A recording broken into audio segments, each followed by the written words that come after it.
Sa balagtasan na iyong napanood, ano ang iyong pipiliin? Dunong, talino, sipag, o ganda?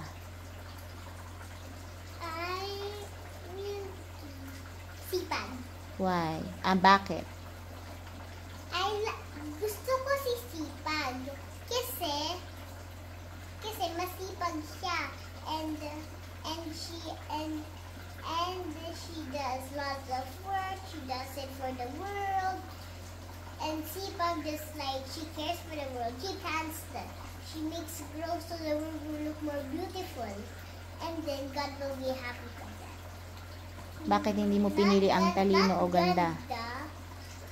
Because ganda is like she's just gonna boast of her because she's just like, I'm gonna boast by myself because I'm so pretty, guys, and I don't want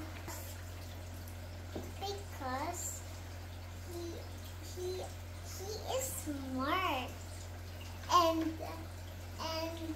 he also might boast that he's like that because all the other kids sometimes in school like that, some kids in school get teased or bullied like that, and Dunong with Lina, he boasts that he's good, not because in school not others are very good, not others are very good, but Dunong might be boasting that he is good, you're not good, haha, like that. Ikanta ang awit ng paghahangad.